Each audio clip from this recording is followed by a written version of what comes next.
Oke, jadi sebelum video dimulai, Anda kasih tahu dulu untuk pengenalan Bootstrap. Bootstrap itu bisa dibilang kayak framework untuk framework CSS yang memudahkan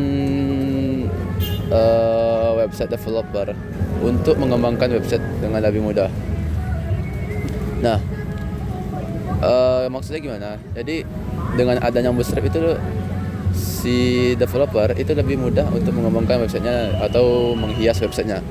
Contoh, si user ingin membuat sebuah navbar.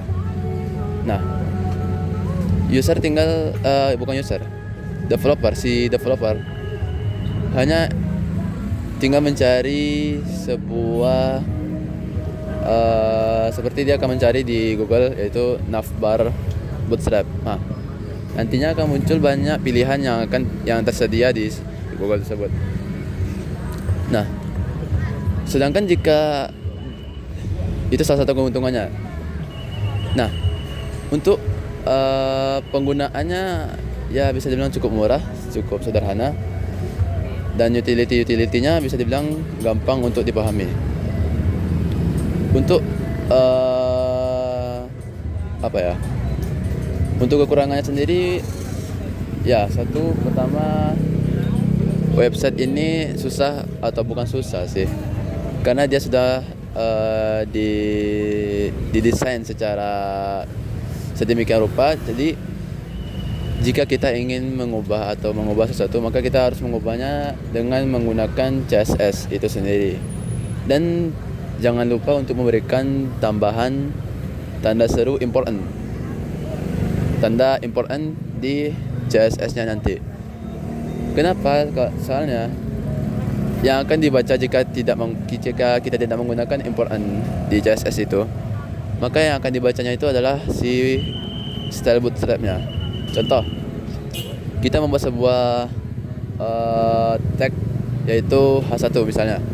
Kemudian kita bikin class dengan isi padding P-4. Nah, atau yang lain lah, M-5 misalnya.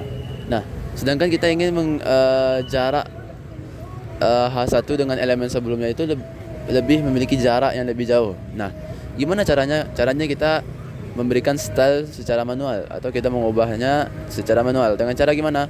Cara kita tambahkan di dalam atribut HTML itu juga bisa, dalam tag H1 itu juga bisa, yaitu kita berikan style margin 100 px. Contoh, bukan 100, 500 lah contohnya. Style margin 500, kemudian px dan tanda seru important. Nah, jika seandainya yang important ini lupa kita masukkan atau lupa kita ketikkan ke dalam si style, maka komputer akan tetap membaca style yang sudah dibawakan oleh Bootstrap, yaitu yang P5 tadi. Sedangkan P500 px gimana? Itu tidak akan kebaca karena kurang lebih seperti ini. Komputer akan mendahulukan si Bootstrap. Kenapa? Karena kita sudah mengimportkan di bagian head itu CDN untuk bagi Bootstrap, maka dia akan memprioritaskan memprioritaskan style si Bootstrap nantinya.